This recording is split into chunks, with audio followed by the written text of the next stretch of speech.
Aliás, essas questões de supermercados e lojas como a gente cede, né, ao consumo, porque, como você disse, as compras também são impulsivas, facilitam também uma outra parte interessante sobre os hábitos, que são as lojas coletarem muitos dados sobre a gente, né, e sobre os nossos padrões de consumo e tal, e como que eles usam isso também para, de certa forma, manipular a gente a adotar mais hábitos com eles, Sim, né? sim, sim. Se, por exemplo, você faz compras em todo o supermercado e eles percebem que você sempre compra sucrilhos lá, mas nunca compra leite, você está comprando leite em algum outro lugar. Exato. Então, peraí, vamos oferecer aqui no app, ou vamos mandar um cupom de desconto, né, para essa pessoa comprar leite com a gente. Então, isso acontece muito, né, das empresas usarem também essa quantidade infinita e gigantesca de dados que elas coletam sobre as pessoas, ou compram dados, né, sobre as pessoas, para também fazer com que a gente consuma mais com eles, né? Isso acontece.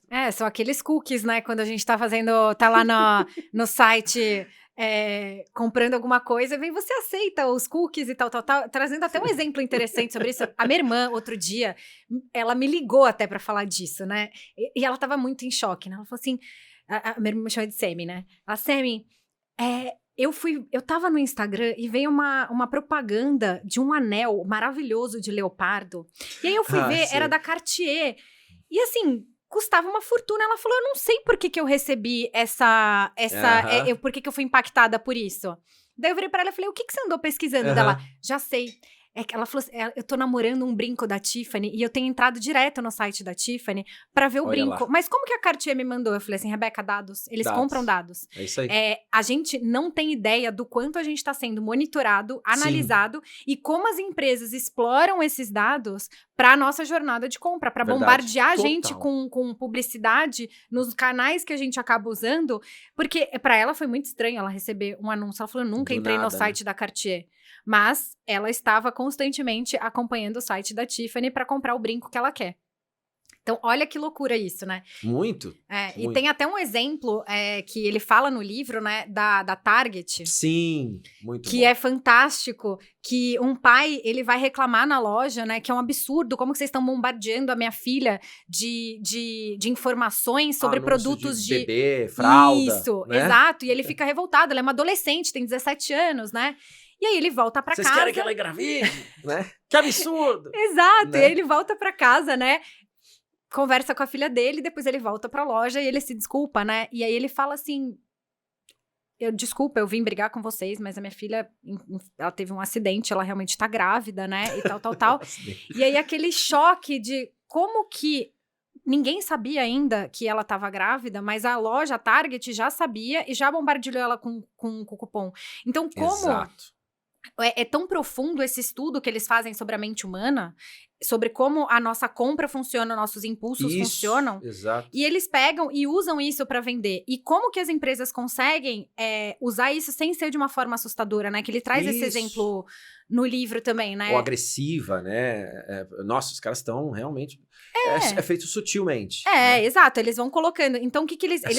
Eles foram achando caminhos pra fazer isso, né? Então, ao invés de bombardear a pessoa, poxa, eu já sei que ela tá grávida porque a jornada de compra dela, ela costuma comprar tais coisas. Aí eu percebi, pelo usuário dela, porque tudo agora tem aquele número de fidelidade, né?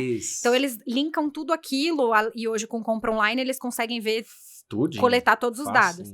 Como que eu consigo bombardear a propaganda certa pra ela, né? Enquanto, igual aquele exemplo que você deu. Ela tá comprando sucrilhos comigo, mas ela não tá comprando leite. Vou mandar um cupom de leite.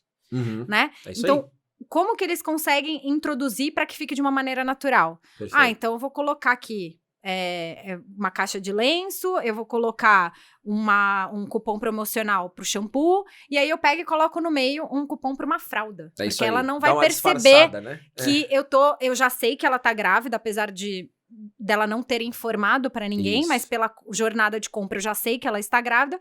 Como que eu encaixo isso sem parecer... Que é pra ela. Que é uma coisa aleatória. Então, as pessoas trazem técnicas. isso de... exato. É genial. E são algoritmos bem avançados, né, Sam? Porque se uma mulher vai no mercado e compra fralda, você precisa ser capaz de entender se ela tá comprando fralda porque ela tá grávida ou pra uma amiga.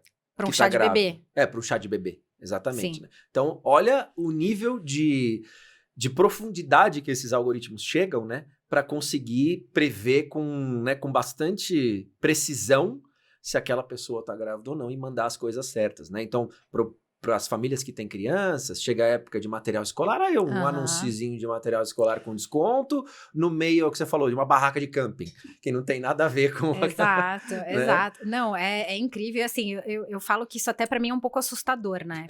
Porque parece que a gente tá vivendo um Big Brother, assim, que a gente tem olhos na gente, em tudo que a gente faz, em tudo que a gente consome, né? Tem um outro exemplo do livro que eu achei muito engraçado, que ele traz, que é do saco de lixo, né? Que ele percebe que há 2 épocas do ano, né? Em julho, acho que é junho ou julho, e outubro, aquela pessoa compra saco de lixo, né? E o que eles já conseguem deduzir a partir disso? Que ela tem o jardim. Sim. Porque ela tá cortando a grama no verão para poder eles aproveitarem o jardim e ela tá limpando o jardim no outono porque as folhas caem.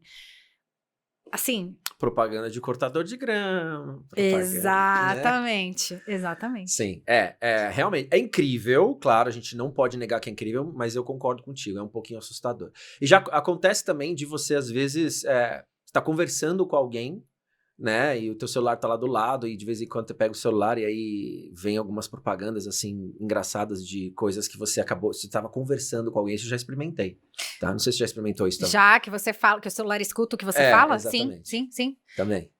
Mas cada vez mais eles estão desenvolvendo tecnologias, e foi aquilo que a gente falou lá no começo, né, sobre esse avanço da tecnologia. Ele é sempre pro bem, e também tem um lado, né, que é um pouco pro mal.